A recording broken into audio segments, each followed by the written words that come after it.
So there's this portion of scripture in Genesis, the story of creation. A lot of people overlook it, but there's this conversation that Adam is having with God. And Adam says, it's after God had created Eve, and there's this beautiful harmony, this beautiful relationship, and Adam says to God, he says, God, and God's like, Adam, it's like, do you appreciate Eve? Do you like Eve? And Adam's like, yeah, I really, yeah, you do good work. Like I love Eve. And God's like, good, that's good, Adam. And Adam's like, but I got a question, God. Like, why did you make her voice just so soft, like an angel? It just in my ears, He's like, oh, Adam, that's so you would love her. He's like, oh. God, I got another question. Why did you you made her skin just so soft, like just to hold her hand, why did you do that? And he's like, well, Adam, that's so you would love her. He's like, oh. And Adam's like, God, okay, one more question. Her hair, like God, it's so soft and it smells like delightful, God, why did you make her hair so amazing? And God looks at Adam and he's like, it's so you would love her. He's like, oh, she's amazing. And he goes, God, I got one more question.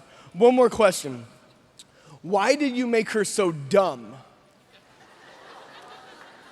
God pauses, and then God says, oh, Adam, that's so she could love you. Oh, all right. So, as you're coming in and take a seat, please come in quietly. We're going to keep moving because we got a time limit here. But we're talking about dating. We're talking about relationships a little bit. Give you a heads up. I'm only going to kind of share with you for a few minutes. And then we're going to bring Katie on stage, and we're going to dive into some of those questions that you all have been sending in. So maybe you have questions on your mind or in your heart. We're going to try our best to get to most of them on that sheet. Well, I don't know about most of them. There's been a lot of them, but a lot of them kind of repeat and consolidate.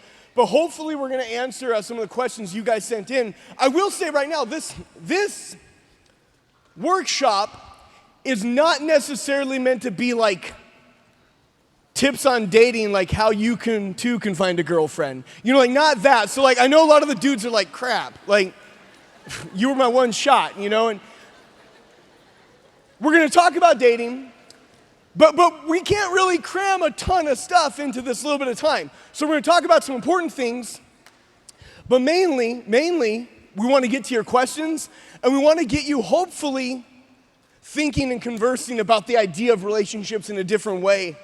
And if you do have a lot of questions, I am going to volunteer your youth ministers right now. They would love to have every question you have ever had about dating and sex and things of that nature. Youth ministers, you're welcome. I'm just saying, shh. I mean that sincerely, though, in that, sincerely in that I think a lot of times as Catholics, we have a lot of questions, but we don't seek out answers. And maybe that's because we're not sure where to go for the answers, or maybe we feel this kind of fear that if we ask a question, we're going to be condemned or somehow viewed differently. No, here's a beautiful thing about truth. Truth can withstand any question you throw at it. So the truth about your sexuality, the truth about you as a human being, the truth about relationships, it can stand any question you can throw at it, because at the end of the day, truth is bigger than some opinion we've just made up. Truth stands outside of us, so we can have the courage to ask questions and to sift through answers. In fact, we should, if we actually care about ourselves and about relationships and about what God says about that, we should ask questions. So please, feel free to send any in if you haven't already. If we don't get to your question today, hit up your youth minister. We want to continue to walk with you in this. So that being said, I want to just intro the session the best way I could think possible. And so I have a very brief clip, a little video clip. I just wanted to send it your way since we're talking about dating. Just go ahead and watch the screen for me real quick.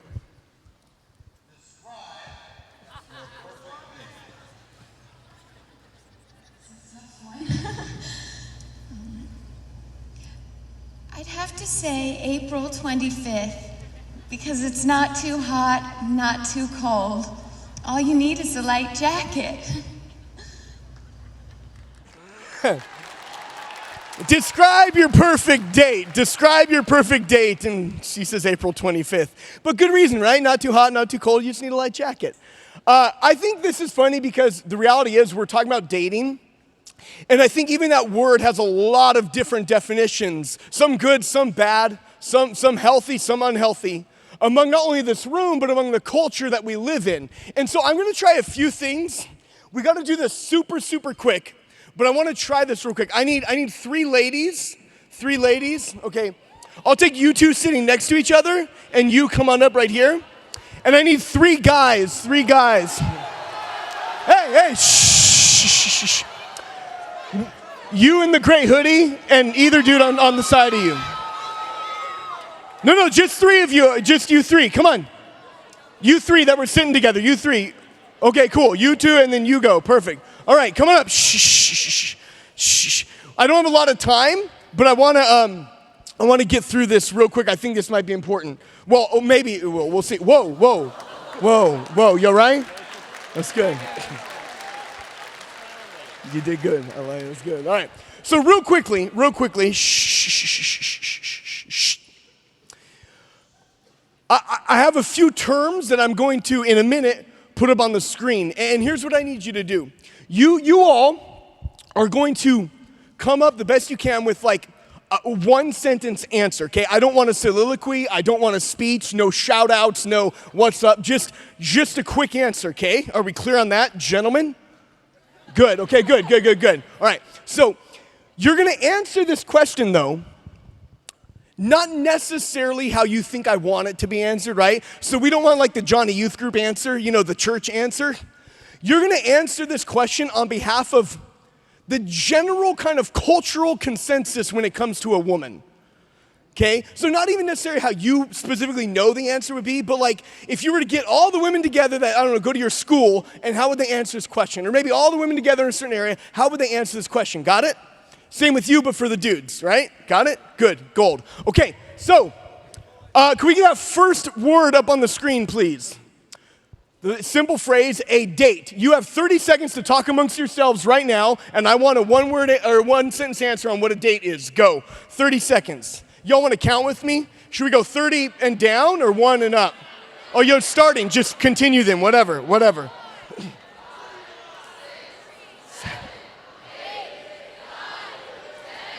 If you're done early, you can let me know. You guys are done? Okay. Can I just show you, hold on, shh, whisper count, shh. Can I just show you? The question is, what's a date? The guys are done, the girls they're having like a council. You know, like they're electing a pope over here, like this is a big thing. We're good, done, shh, thank you. All right, so shh. This isn't a right or wrong answer either. I just want to help us in the room to maybe identify some ways that we think about these terms, okay? Cool, so simple sentence answer, what is a date? A guy and a girl spending romantic quality time together. Okay. You got this? All right, what is a date? If you don't have sex on the first date, she's not worth going on another date with. Now here's the thing, hold on. Shh. Stop. Hey. Shh. I want to again reiterate. He's answering this question, not on behalf of him or on behalf of his group, and on how would a group of guys in our culture typically refer to this, okay? And I think, but gentlemen, show of hands, how many would say some sort of perspective about a date is pretty accurate, like what he said, according to our world? Right, no, it's good. It is terrible. I'm not saying it's good. All right, Junior? Shh. Oh, good. Hands down. All right. Next word. Oh, okay, now I know it seems very similar, but this might be a little bit different. How does a culture define this word? You have 30 seconds, go. 29, 28.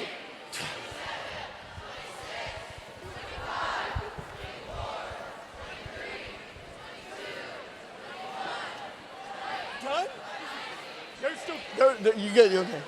Take your time, you're good.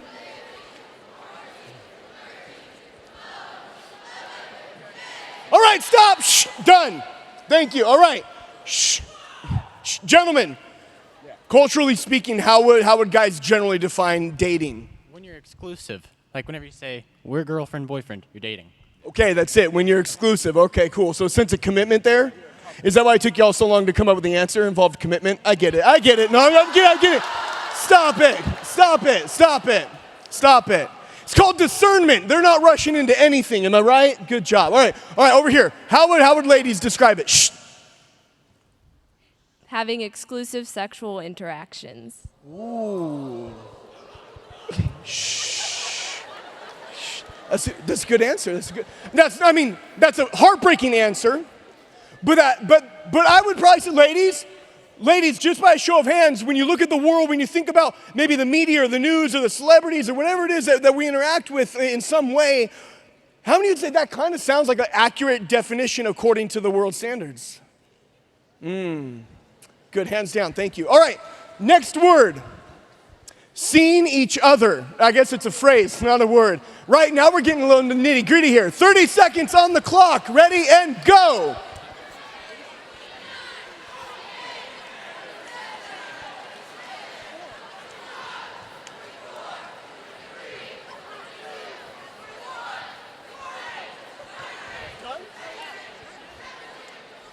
You guys are good, huh? You're good. All right. I'm coming to you with this answer. All right, good. All right, shh, done. Shh. Ladies, how would culturally the ladies generally speak, define seeing each other? Flirting with a boy or a boy flirting with a girl. So seeing each other is flirting. All right. That's the consensus. Okay, good. Gentlemen, shh. Essentially, just seeing each other like completely naked.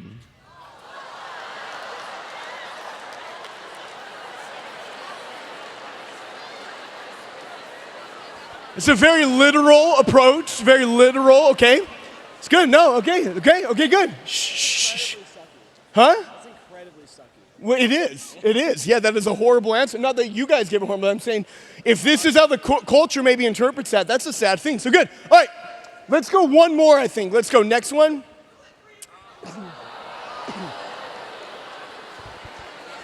See, a lot of you are like, wait, I use all these words to mean the same thing, and so this is why we're doing it. 30 seconds on the clock, ready?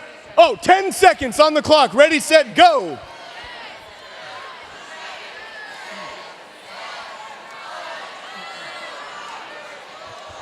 All right, shh. All right, gentlemen, culturally speaking, how do guys generally interpret this phrase? Sex with no strings attached. You don't even need to know her name or see her again. Wow. Whoa. Shh. It's an interesting reaction. It's a very, I think that's probably a very accurate definition culturally speaking. All right, ladies. Sex, no strings attached. Okay. All right, well, I don't want to applaud for these answers because they're heartbreaking, but could you applaud for my helpers here as they find their seats? Thank you very much. Thank you.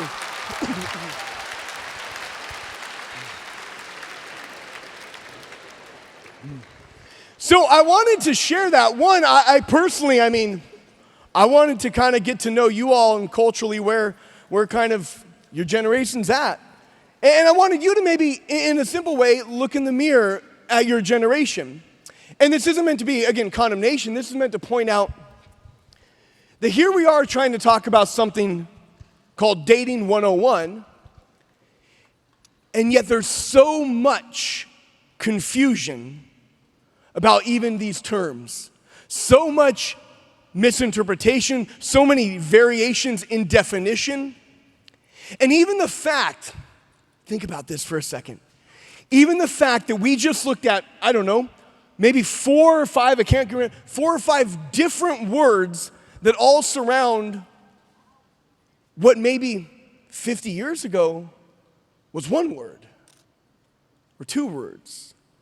Do you see, as a society, as culture, in relationships, we keep sort of disintegrating. We keep taking this thing that I believe there is a whole. In other words, there's an ideal, there's a purpose, a plan as in which God designed relationships, and yet socially, we keep messing that up to the point that we have to start redefining, no, this is hooking up, no, that's a date, I won't go on a date, no, we're not dating, we're hooking up, but and there's this huge disintegration between it, and I mean, let's be honest, we even get to the point that, well, let's not define it at all. I'll just text you, and you know when I text you. And how are we supposed to actually have healthy relationships if we have such chaos, such disintegration? So for this purpose, we're going to talk about the idea of dating. Dating in a healthy way, in a holy way, we'll get to some of these answers a little bit in a minute, but doesn't involve, we're not talking about hooking up, okay? I guess this is my misunderstanding. We're not talking about seeing each other naked. We're talking about a date. We're talking about what a holy, healthy relationship can look like. We're going to talk about the purpose of this idea of dating. Some of you probably heard, maybe you can shout out the answer. It's a big room, but if I were to ask you what is the goal of dating, what would be the youth group answer that you probably have been told? Awesome. Good job, youth ministers. Keep it up. Keep it up. I'm just saying. Give your youth ministers a round of applause.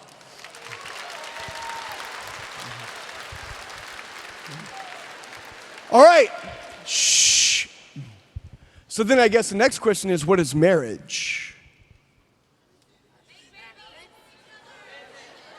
Making babies, it's hard. Spoken like a husband, all right? See, shh. Hey. Shh. See, dating is to prepare us for marriage. Marriage is this holy sacrament that God instilled within the human body. That a man and a woman will be able to love each other selflessly, sacrificially, and that love would be so real, so present, that life could actually come from it. You see, marriage, I'm not going to go on this tangent, but marriage wasn't a man-made invention.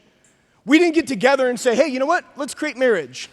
No, marriage was something we discovered. And by we discovered, I mean we actually come to realize, to discover this is the proper working of a human culture.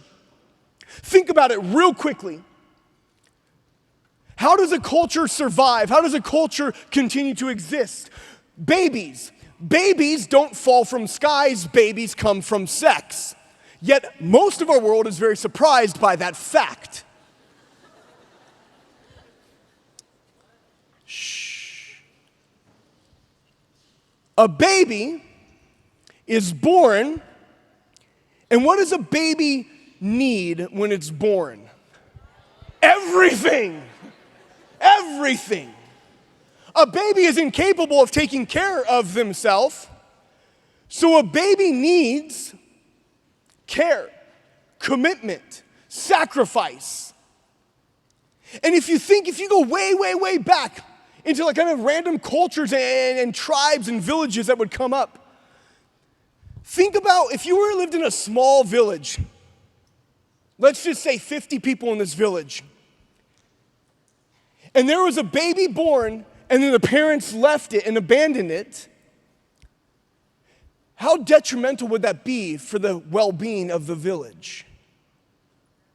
See, eventually it's going to erode the village because the village then has to take on all these responsibilities, take on all these different things, and the village says, no, you don't get it. When man and woman come together, a baby is a natural product, and a baby needs commitment, a baby needs care, needs people to provide for it. So you will publicly stand before this village and declare that now until when that baby can take care of itself, you will commit to each other and to this baby. We need to know for the sake of our village that you are committed in sacrificial love to each other and to the care of this family. Because if you don't, it will deteriorate our village. We can't be strong when the enemy attacks. We can't uphold ourselves. We need your commitment to each other and to this family so we as a village can thrive and grow. See, it's natural. It's written in our nature that there's this order of life, and this order of life surrounds around this idea of marriage. And it needs a selfless, sacrificial love to care for each other and for this family that would come from it, in good times and in bad, in sickness and in health. These are the marriage vows for a reason. So here's the thing, though. If dating is supposed to help us lead to marriage, that doesn't mean right now if you're dating, you're supposed to get married next year. Some dudes are like, thank God. Some girls are like, teardrop. I already had it planned out. Thanks, Pinterest. Side note, I feel sorry for y'all getting married nowadays because my wife and I got married before Pinterest was a thing. And that meant that there was no intrusion on our wedding. We didn't have to have a wedding for the sake of the photos. We actually just got to have a wedding. Like, it was really enjoyable. Pinterest ruins lives. Move on. So if dating is to lead to marriage, then what exactly should dating do? The thing about dating is that it gives us a chance to discover ourselves, discover others, and discover God's place in relationships. Dating can be a very healthy thing in the right order. Because dating, through relationships, through interaction with people, is how you actually come to know more and more about what makes you tick. More and more about your needs. More and more about how you're supposed to love others. You see, we can't learn to love someone in a vacuum, in isolation. Dating is this great period of time where you can learn how to love people. You can learn what you like and don't like in the idea of a future spouse. And you should. You should learn what you like and what you don't like when it comes to people's personalities and characteristics before you marry that person. This is part of the good about dating. But like many things in culture, society starts to twist it, starts to distort it. Where dating should be a place where we can grow, learn about each other, learn about likes, dislikes, learn how to love, learn how to care and sacrifice. Culture kind of lumps dating, what we're referring to, into just this huge hookup culture. That immediately, like, you like someone, you make sure that you get their attention, they like you, and then we heard it. If you don't have sex after the first date, it's not worth pursuing. Right? See, culture has really confused dating. And they've mangled this up, and so how can we actually enter in and learn and discern if we don't allow God to reorder our ways of thought, our ways of approaching dating? We can't look to the world to do it because they don't understand what it's for. The world doesn't understand the beauty and the holiness and the sacredness of marriage. And the world then, by virtue of that, won't understand the steps it takes to understand what we need to do and who we need to become in this process of learning to love, this process of dating. Because dating is about learning who you are and who others are, what you like and don't like. Do you know what that means? It means you can do it in a group. You can actually just be friends. But see, again, culture says, no, you want to date someone? You and them romantically, time alone, go. Now, let's be honest. We all have a sex drive. Side note, God made sex. I don't know if that's news for you, but think about it for a second. Sometimes we think the church hates sex. No. The church is a huge supporter of all things God made and the goodness He made them. If you don't have a sex drive, that's probably not a sign that you're living. You see, don't confuse a sex drive or sexual attraction for something bad, something that's lustful. It can be if we distort it, if we let it go places it's not meant to go. So see, in this context of dating, when here we come as human beings who have these different sex drives and different attractions and different things, it may not be the smartest thing for us to jump into this immediate lone time with this person that we're romantically involved with. Because just maybe we haven't learned our weaknesses and our strengths well enough to actually control ourselves in this moment. Maybe we'll be far more tempted to use the person than to learn how to actually sacrifice and love the person. See, when it comes to marriage, sex is one expression of love. It's a good, holy, God-given expression of married love, but it's only one expression of love within marriage. And you know what? It's the easiest expression of love in marriage. Sex is the easy part. The commitment, the sacrifice, the selflessness, the committing to be with him in sickness, that's the difficult love. To go through these hardships with someone you're committed to, that's the hard part. That's the agape, the sacrificial love that actually makes a marriage so beautiful and so holy. Sex is just a part of it. And I'm gonna tell you right now, brothers and sisters, if you cannot allow God to teach you what it means to sacrificially love one another, then you are not ready for marriage. You won't have what it takes to live through marriage. Because marriage isn't simply sex. It's one expression of marriage. Marriage is much bigger. And so this is why dating is important. Because dating means we can learn how to sacrificially love people, how to serve people, how to honor people, how to anticipate each other's needs without resorting to just simply sex, simply reducing them to this object. A couple of things I want to cover before we move into Q&A. Katie, you're welcome to come on up here real quickly if you're back there. Or not. Dun, dun, dun. I want to throw up this one slide. Hey, guys in the back, can we please get that slide that says it's like 4 or 5 points about things to keep in mind for dating? Hey, there's Katie. You're good, you're good, you're good. You're good. Yes, perfect.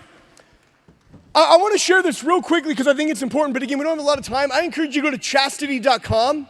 Great website. Tons of resources, tons of information. You want to ask questions, you want to learn more and more about how to be this holy person and pursue chastity.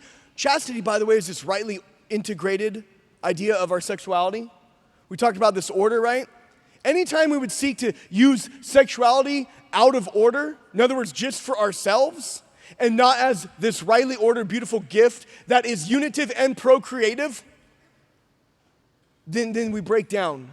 Then lust comes into the equation. And chastity isn't celibacy. Chastity isn't kill your sexual desire. Chastity is rightly order your sexual desire. Let sacrificial love be what leads you into that marriage, into that relationship. So, that being said, a couple things to keep in mind. Principles of good dating. Ask God's blessing at the beginning of a relationship. Pray. God, I'm interested in this person. Should I talk to them? Should I get to know them? Chances are there's no harm in getting to know them, but again, get them to know them in a group. You don't need to take them out to a weird place in your car in the middle of the night to get to know them. Chances are that's not going to end well. Number 2, enter with direction towards discerning marriage. If I were to ask you to give me directions, you would have no clue on what directions to give me because I have not told you where I am going. In order for you to give me directions, you'd have to know where I'm going. It's the same thing with dating. We know that where we're going is marriage, so the directions become the morality. We know when to turn left and when to turn right because we know our destination. But only if we have our destination in mind can we actually turn left and turn right and know how we get to the destination. Same with dating. What should you do and what shouldn't you do in your relationship? Keep marriage as the goal. Holy, sacrificial, pure love, gift of self to each other. An image of God and reflective of that nature. Keep that as your destination. That'll help guide you in your decisions of dating and that relationship. Involve the families and friends. Great way to get to know each other is hang out with their friends, hang out with their family. One, you're probably not going to get hot and heavy when their mom's in the room. Just saying. It's just an easy check right there, you know? But 2, you want to know who someone really is? Watch them around their family. Ladies, you want to know what a guy's really like? See how he treats his sister and mother. Because that's really who he is. Okay, yeah, that's fine. Be accountable to others. We talked about this a little bit in men's session. I'm sure the ladies talked to it to some degree, but be accountable to others. If you're kind of in this relationship or starting to date, I don't know, maybe even tell a youth minister about it. So they know, they can ask you, hey, how's that going? Can I pray for y'all? Do you guys want to have a big party and go out together? Be accountable to each other. Pace yourselves as you spend time together. Right now, society, even if you're like dating, it's like, cool, immediately, like we have to just nonstop, well, I was going to say phone, you don't call anymore, you don't do this, I did this. You guys text and snap and Insta whatever, like you do your things. And like, here's the thing though, is like you feel that you instantly have to be always with this person in some way or another. And if, God forbid, there's a moment of separation, then what did I do wrong, or they don't like me, or they don't, and then Satan enters in with all these fears and lies, pace yourself. It's okay to go at the pace of grace in this relationship. It's healthy to have separation, healthy to have other friendships. It's okay. I give you permission. Lastly, always listen to the Lord's guidance. To circle back to the beginning, constantly pray. God, is this relationship for me? Am I leading this person to heaven? Or are they taking me away from you? Bring God into it. All right, all that being said, again, I encourage you to go to that website and check it out. We have some questions here. We're going to do our best to fire through some of them. Let me move this. These questions all came through. I feel like those chairs are really far back. Can we move forward? No, you're good. You're good. Hey, Katie, real quick, like 10-second bio. You are married. Happily. How long you been married? 3 years. Okay. 3 years. You can clap for that. Yeah. It's like an arbitrary anniversary. It's the leather anniversary. That's awesome. And husband's name? Tommy. He's watching right now. Hi, babe. Hey, Tommy. Not you all like turned around. He's on the live stream. He's back in Louisiana. Wouldn't it be rad if he just creeped Yeah, out he just from like under the popped out. stage? Hey! You're like, who's with the kid? Yeah. Oh. I don't know. All right. So that being said, we got a few questions here. I'm going to do my best to read them out, sift through them, and then we'll answer them as we go. All right? All right. So question number one. Katie, you're on this one. No, it's pretty simple. How do you know if you're in love? So love is not a feeling. Love is a value response to another person because you see good within them. That is the definition from Pope John Paul II in Love and Responsibility, which he wrote when he was a cardinal, Karol Wojtyła. I highly recommend it. I actually wrote my thesis in college on love and how when we see good in another, we respond to that good by making a gift of ourself. And so if you are in a relationship, you could be in a friendship, it could be a total stranger on the side of the road, and you see value within that person, and BT dubs, everybody has value, so you always should see value within that person, we respond. Now, there are some people we respond to and we desire more deeply to give of ourselves to them. I've met David's wife. She's a lovely woman. We both write for Blessed Is She. She's a friend of mine. I don't love David's wife the same way David loves his wife. My gift of self to Brittany is very different than David's. I can still love her. And so when you're in a relationship, when you're dating somebody and you begin to recognize there's a prompting within you to want to give of yourself, to sacrifice, without necessarily getting something in return. When you recognize that their value and their happiness and their joy is more important than your own. I knew that Tommy loved me because he listened to me. Because when we'd have conversations together and I'd like mention something that I enjoyed or like a favorite food or like a gift that maybe I would want for a birthday or something, and he would then respond to that, I recognized that he's paying attention to the things I'm saying. When you catch yourself paying attention to the things that another person is saying, and then you want to give of yourself to them, that's usually a pretty surefire indicator that you love them. Awesome, beautiful answer. So this one I'll take on. It's probably a little bit quick. We'll move through as fast as we can. This one says, if the desire to be loved is good and from God, why do we pray to be delivered from it in the prayer of humility? It's good. This is a good question. If you ever prayed the prayer of humility, it's a difficult prayer, and it's this litany of Lord, deliver me from, deliver me from, deliver me from, all these different statements. And there is one, deliver me from the desire to be loved. What it's talking about in that moment is the need to earn love from the people around you. God made you for love. It's our human nature to desire to be loved, ultimately by God, and then by the people that God would place in our lives, such as a spouse or something like that, or maybe a religious community or your parish, something like that. But what I believe the prayer of humility is referring to is that need to perform so that you would approve of me, so that you would love me. And I think we do this a lot in relationships. I just want him to tell me that he loves me, and so, well, I'll do this with him because that's what he says he wants. That's what he says he needs. And if we can do that, well, then he'll love me. I hope that makes sense. Anything else today? Perfect. All right, next one. Why do guys break girls' hearts? You really want to know? I am going to be real with you men for a second. Please. A lot of you are really insecure and you're scared to admit it. And I say that to you. Why aren't any of the men clapping? Yeah. I'm confused. I mean, God made Adam and he thought to himself, I can do better. So he made Eve and here we are. So you're welcome. But I'm just saying Eve took the fruit, so Hey, whatever. Adam didn't protect her. Oh, you got me. Oh, shut it.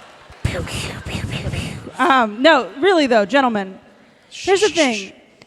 I think what happens is this jockeying in culture, and I work with young people a lot. We both do, and it usually starts, I think, like 6th, 7th grade, where you start to care what people think about you, in a way that's not always healthy. And so then, when young men begin to pay attention to girls, if any of you have watched Stranger Things season 3, you recognize that this happens on full display. Some quicker than others.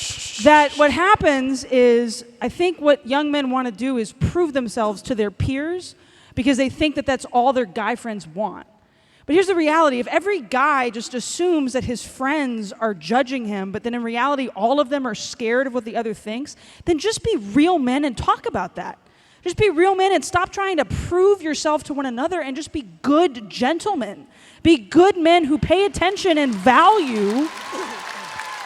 Now, ladies, I think what happens with us is we're obviously very insecure. We're women, and that's just kind of our MO sometimes.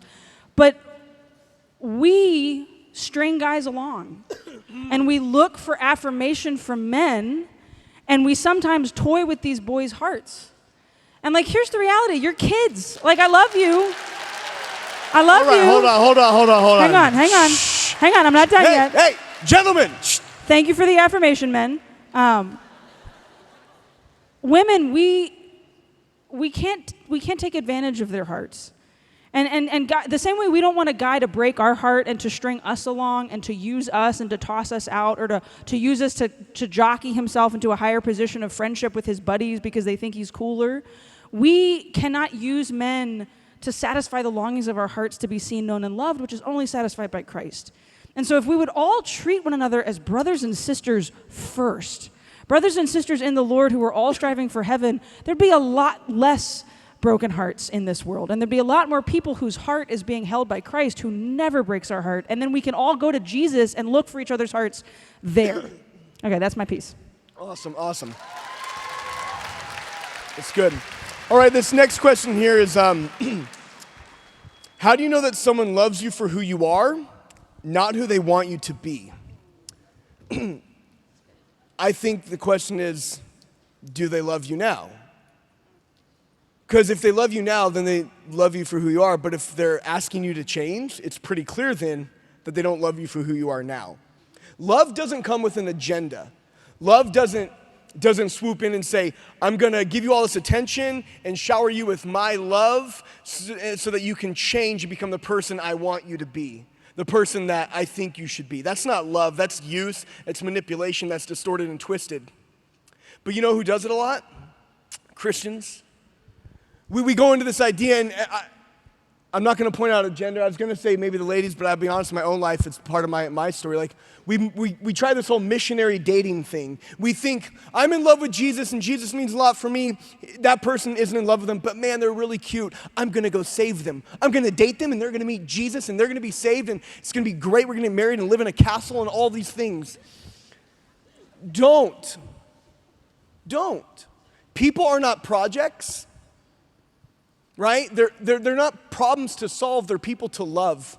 And if you can't love someone as they are, then you are certainly not ready to enter into a relationship with them. If you know that you're in a relationship and this person is demanding things about you to change so that they approve of you more, then you need to leave that relationship because it's not love. It's use, it's manipulation. Cool? All right. Next question. You don't have to applaud. We got places to go. We got a time limit, people. But I appreciate like the 2 or 3 popcorn sounds I heard. That's fine. Stop. I'm not sure how to spell this out. Oh, I do. S-T-O-P. Stop. All right. Shh. How do you know if you're ready for dating? Do you know yourself? And if you know yourself, then you can get to know another person. I'm going to tell you my rule of thumb. I don't think young people should date before senior year of high school, and here's why. Some of you are like, what? I thought I liked her. Take the microphone away. Unfollow.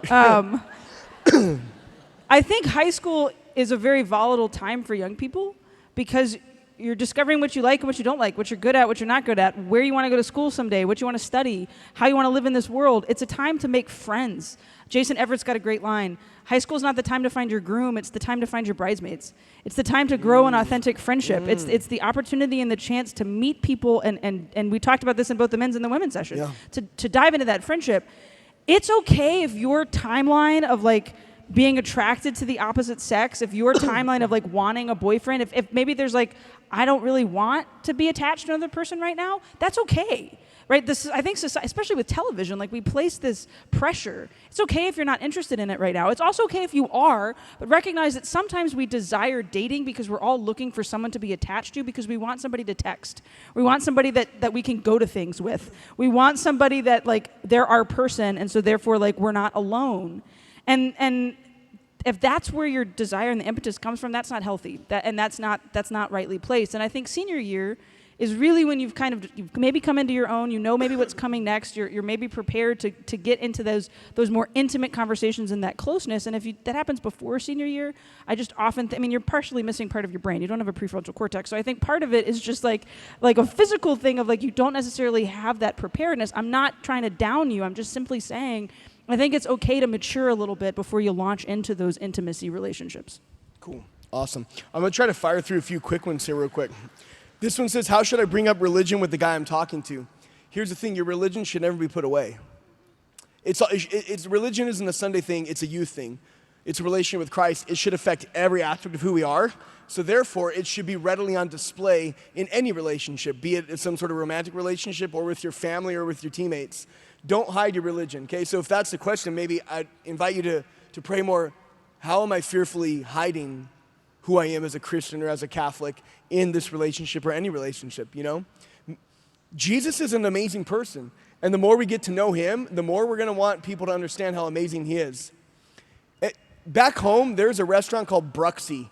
This is in California. They sell gourmet waffle sandwiches. They've got, it's God's gift. It's like melted s'mores and peanut butters and marshmallow, and it's delicious. And you know what? After I had it, I called like 3 or 4 friends. I was like, you got to come with me and have one of these. It's amazing.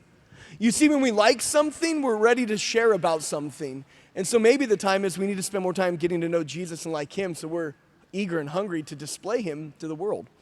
Another quick question here, real quick. Is making out okay? Maybe it's not a quick question, but usually when we phrase or ask these kinds of questions, I realize there is sort of like maybe a mechanical nature. We're looking for a line, like okay, not okay, right? That's maybe the wrong way to look at a relationship, because really what we're asking is, what is the most I can get away with? What is the greatest use I can have before it gets too heavy, before it's, I'm going to go to hell, or before it's sin? See, that's not the right perspective of a relationship. A relationship is about love. Love wills the good of the other. So the real question should be, how far and how fast can I encourage this person to heaven? And if anything's going to keep you from that, then leave it out of your relationship. Making out isn't necessarily good or bad depending on a certain circumstance. But I think the heart of that question is more what we need to be concerned about. How much can I use this person? How much pleasure can I get from him?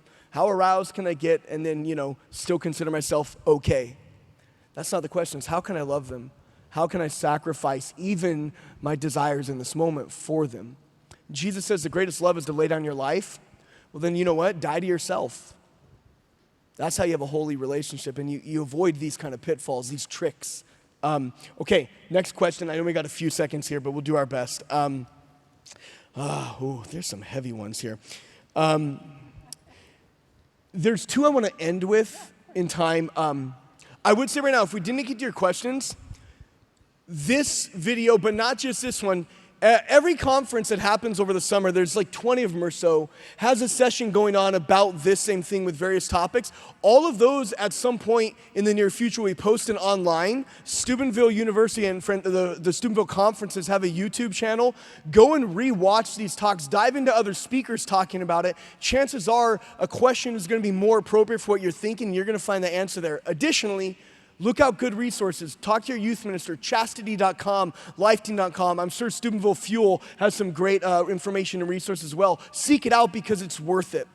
Last two things I want to kind of end on is this question. I'm not trying to throw you a zinger, but we'll start with you. Is there really a true way to keep the faith as a homosexual when I don't want to lose my identity or my faith? We are so much more than our sexuality. Amen. And our brothers and sisters who struggle with same-sex attraction, I'm convinced that in 150 years, when people look back at this time of the church, we are going to have a string of saints who identified as homosexual and chose to live lives of greatness and chastity, who chose to embrace that cross and recognize that it was an opportunity to grow closer to the Lord, not because they sacrificed what the LGBTQ agenda sometimes tells them that they're supposed to be, but because they recognize that they are more than who they're attracted to. And that's true of all of us. To those of you that struggle with same-sex attraction, to those of you that identify in that way, who feel like you have to buy into what the world tells you makes a person gay, the right kind of gay, please have a conversation with one of the speakers. Please go read Father Mike's book, Made for Love. Have a conversation with a trusted priest or religious sister or brother, and have an honest, open look at what defines identity. And recognize that who we like and who we want to sleep with and who we're attracted to is not what makes us who we are, but our identity in Jesus Christ. And it is a cross that people carry, and it's not something that you should be ashamed of. We love you as a Roman Catholic Church. We love you. We do not condemn you. You are not dirty. You are not broken. You are not an accident, and you are not a mistake. And we want you here. And please recognize that the church's teachings on homosexuality are so much more than what people say on Twitter, or so much more than what you might have heard from one misguided person.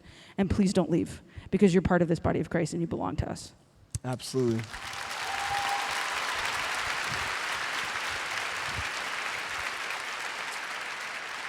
One small thought I would add to that is recognizing that the call to chastity, the rightly ordering of our sexuality, is a universal call. Like, just because you get married doesn't mean, like, you know, game on. Like, it doesn't mean you can destroy someone else through the means of sex. It means that actually you're culpable to love them and sacrifice and care for them in a rightly ordered way. Sexuality is a part of that. So the call for chastity is for every state of life. Every inclination you or I may feel, we're called to be chaste. The church and Jesus don't call different people to different forms of chastity. It's chastity. The rightly ordering of our sexuality and our circumstance will be different, but we're all called to that holiness and purity, which is self-mastery, that idea of rightly understanding and ordering, integrating our sexuality. It's a beautiful gift, and the more we lean into that, the actually freer we are, because we don't have to be a slave to every notion, to every inclination, every little moment or kind of thought that would cross our head. We say, no, I'm much bigger than this. I'm more than my identity, or I'm more than my attraction. My identity is son or daughter, and I can live and move in that, and there's freedom and joy in that. Last thing I'm going to close with, it's not really about dating, but one of the questions that did come through was a question regarding self-harm, regarding suicidal thoughts. And I just want to say, if you are in that place, number one, you are loved.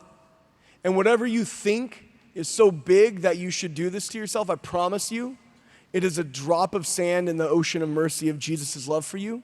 And so bring his mercy into it. A couple of ways to bring his mercy into it: confession. Not because you're bad, but because there's grace that can pour into those lies that you've probably been hearing for a while in your life. Number two, talk to your parents and your youth minister, an adult. Your parents and your youth ministers care about you. They want the good for you. You can trust the love that they have for you. Get the help that you need. Go to one of your leaders that you trust in that way. Let them guide you in how you should handle that among your friends, among conversations in your peer groups and your youth ministries. Run to Jesus. He loves you. Run to those he's placed in your life that give you guidance, your parents and your youth ministers, your priest. Let them lead you through this. Nothing on earth is worth the cost of you harming yourself or contemplating taking your own life. You are far more valuable. Jesus bought and paid for your life. You are worth infinity. You're worth the life of Christ himself. Don't ever sell yourself short, no matter what lie or what damage you maybe think you carry in your life. We're praying for you. Don't run to it.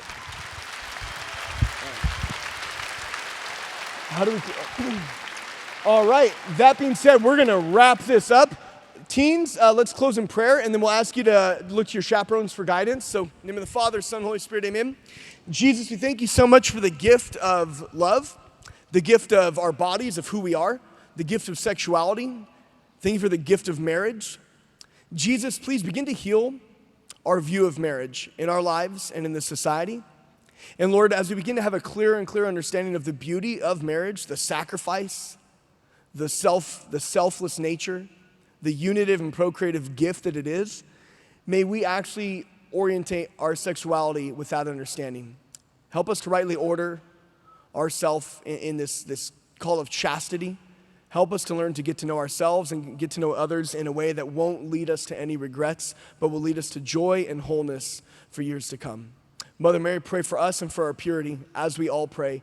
Hail Mary, full of grace, the Lord is with thee.